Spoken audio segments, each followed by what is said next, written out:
अस्सलाम वालेकुम, you are watching basic to advanced English YouTube channel. आज का जो टॉपिक है बहुत ज़्यादा लोग रिक्वेस्ट करते हैं कि सर इस चीज़ पे बनाएं कि हम अपनी स्पीकिंग स्किल्स को कैसे बेहतर करें या हमारी इंग्लिश में जो फ्लुएंसी है वो कैसे आए। देखिए, इसकी कुछ टिप्स यही होती हैं कि आपको मैं टाइम ज़ाया किए बगैर बताता हूँ, ठीक है। सबसे पहली बात है कि आप सुबह जब उठते हैं, ठीक है, न्यूज़पेपर पढ़ा करें। अब कुछ लोगों का बहाना ये होता है, सर हमने न्यूज़पेपर घर में नहीं लगवाई हुई इसलिए हम कैसे पढ़ें।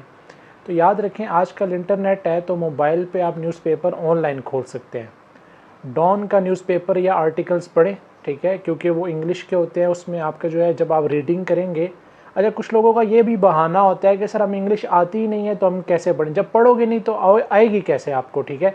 देखें, मैं आपको आसान टिप बताता हूँ।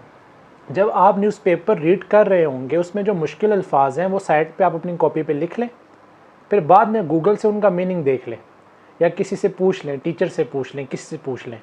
देखिए, जब आप रोज़ाना एक हैबिट बना लोगे तो आपकी इंग्लिश खुद ब खुद बेहतर होने लग जाएगी।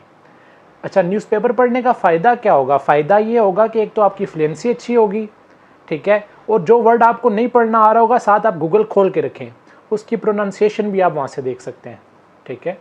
तो बहुत आसान तरीका है ये, नंबर 1 तरीका है, ठीक है। नंबर 2, आप खुद अपनी वॉइस रिकॉर्ड करें अपने मोबाइल पे। कुछ भी इंग्लिश में 5 मिनट के लिए बोलें, ठीक है, कोई भी याद करके बोल लें जो भी है। उसके बाद खुद सुने आप। जब आप खुद सुनेंगे तो आपके अंदर कॉन्फिडेंस आएगा कि मैं इतनी बुरी भी नहीं बोलता, ठीक है। आप जब सुनोगे तो आस्ता आस्ता आपका कॉन्फिडेंस बिल्टअप होता रहेगा, ठीक है। Record your voice. तो number 1, read newspaper. Number 2, record your voice. Number 3 जो तरीका है वो मैं आपको बताता हूँ। आपने अक्सर देखा होगा कि बल्कि आप खुद भी अक्सर ये करते होंगे, कभी शीशे के सामने खड़े होकर अपने आप से बातें करना, ठीक है।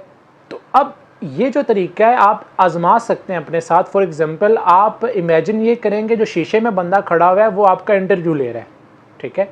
आप अपने आप को इंट्रोड्यूस करें, शीशे के सामने खड़े होकर अपने आप आपस में आप बात करें, ठीक है। 5 मिनट के लिए करें, 4 मिनट के लिए करें, लेकिन रोज़ाना करें। इससे आपके अंदर कॉन्फिडेंस आता है, ठीक है।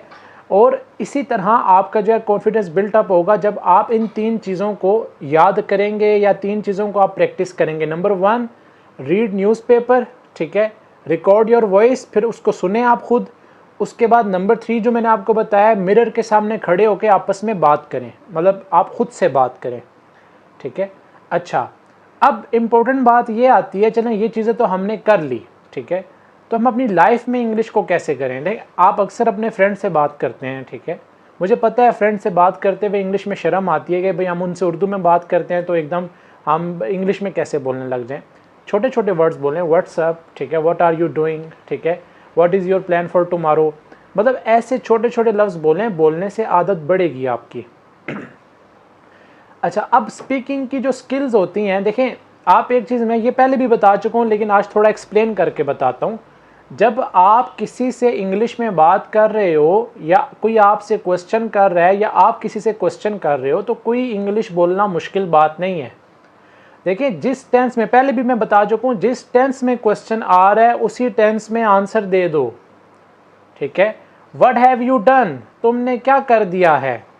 प्रेजेंट परफेक्ट टेंस है ना, हैव लगा हुआ है, तो इसका आंसर देने में क्या मुश्किल है। आप कहना चाहते हो मैंने कुछ नहीं किया है, तो आप इसको बस पॉजिटिव करो। आई, जैसे मैं कहता हूँ आई हैव डन नथिंग, ठीक है, मैंने कुछ नहीं किया है, सिंपल।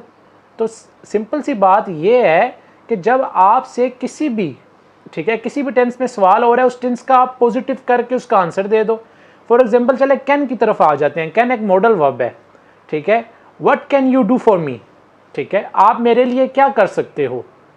अब इसका जब नेगेटिव आप इसका जब आंसर दोगे आप पॉजिटिव करके तो क्या बोलोगे, I can do anything for you, I can do anything for you, simple.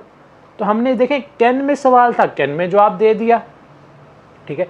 इसी तरह फॉर एग्जांपल चलिए शुड में आ जाता है, मुझे क्या करना चाहिए, व्हाट शुड आई डू, तो आप क्या करेंगे, ठीक है, व्हाट शुड आई डू, कोई आपसे पूछ रहा है कि मुझे क्या करना चाहिए, तो आप आगे से कहते हो you should do something else, तुम्हें कोई और काम करना चाहिए, ठीक है। तो कहने का क्या मतलब है कि इंग्लिश स्पीकिंग मुश्किल नहीं है, ये आपने खुद मुश्किल बनाई है। अगर आपको छोटे मोटे टॉपिक आते हैं, हैज़ हैव, अगर विल में पूछा जा रहा है तो विल में आंसर दे दें, हैज़ हैव में पूछा जा रहा है तो हैज़ हैव में आंसर दे दें। अगर आपका इज़ेमार में जैसे हम कहते हैं व्हाट आर यू डूइंग, तो आप कहोगे नथिंग, आई एम फ्री, ठीक है, आई एम डूइंग नथिंग, मैं कुछ नहीं कर रहा हूँ। देखें, प्रेजेंट कॉन्टिन्यूस में पूछा गया, प्रेजेंट कॉन्टिन्यूस में आंसर दे दिया, ठीक है। तो अगर आप इन चीज़ों को अपनी जो है ना ज़िंदगी में अप्लाई करें तो आपको इंग्लिश बोलने में कभी भी मसला नहीं होगा। आप बस ये देखो कि स्टार्ट क्या हो रहा है, ठीक है। अच्छा, इन चीज़ों पे अमल भी करना है आपने, ठीक है। रोज़ाना न्यूज़पेपर पढ़ें, मैं ये नहीं कहता पूरी पूरी न्यूज़पेपर पढ़ लें, मैं इस तरह नहीं कह रहा मैं। रोज़ाना आप बेशक एक एक जो पेज होता है वो पढ़ लें बस, ठीक है। अच्छा, सुबह नहीं पढ़ सकते दिन को पढ़ लें, दिन को नहीं पढ़ सकते रात को पढ़ लें। कुछ लोग ये भी एक्सक्यूज़ करते हैं ना, सुबह में जाना होता है स्कूल, यूनिवर्सिटी, ऑफिस, चलिए ठीक है, आपको बस जब टाइम मिले रोज़ाना आप एक पेज न्यूज़पेपर का पढ़ें। अगर ये नहीं कर सकते तो रिकॉर्ड वाली जो बात मैंने बताई है, record your voice and listen by your self, ठीक है, वो करें खुद, ठीक है। उसके बाद अगर वो भी नहीं कर सकते तो नंबर 3 पे मैंने क्या बताया आपको, मिरर के सामने खुद बैठ के बात करें आप, ठीक है। तो इंशाल्लाह आप देखना 1 महीना ये चीज़ें अप्लाई करें आप। अगर आपकी इंग्लिश बेहतर ना हुई तो मैं भी यही हूँ, मुझे आप कहिएगा, ठीक है। तो ये बड़ी इंपॉर्टेंट बात है, ये आपने जहन में रखनी है। और जो उसके बाद मैंने दूसरी टिप बताई है, ये जो टेंसेस वगैरह जो आपसे क्वेश्चन कर रहा है उसी टेंस में, उसी स्ट्रक्चर में उसको पॉजिटिव करके आंसर दे दो, घबराए बगैर। आप अगर ये सोचते हो ना कि भाई अगला बंदा क्या सोचेगा, अगले बंदे को भी नहीं आती, आप ये ना समझे कि अगला बंदा कोई PhD इंग्लिश में करके बैठा हुआ है ठीक है, या MA किया हुआ है उसने। तो इसलिए आप बस ये देखा करें कि अगले बंदे को भी नहीं आती, ये समझ के इंग्लिश बोला करें ताकि आपके अंदर कॉन्फिडेंस आए, ठीक है। ये चीज़ याद रखें। और अगर और भी आपके माइंड में कोई क्वेश्चन है तो कमेंट सेक्शन में पूछें मुझसे आप। अगर इंग्लिश लैंग्वेज कोर्स करना चाहते हैं तो डिस्क्रिप्शन में मेरा नंबर मिल जाएगा, आपको रब्ता करें मुझसे। और बाकी मेरे एक्टिव, पैसिव, मॉडल वर्ब के जो लेक्चर्स हैं डिस्क्रिप्शन में मैंने लिंक दिए हैं, सब पढ़े हुए हैं, जाके सब देखें और सीखें, ठीक है। इस चैनल को लाजमी सब्सक्राइब करें ताकि रोज़ाना आपके लिए मैं इंग्लिश के हवाले से वीडियोस बनाता रहूं। मिलते हैं नेक्स्ट वीडियो में, तब तक के लिए अल्लाह हाफिज़।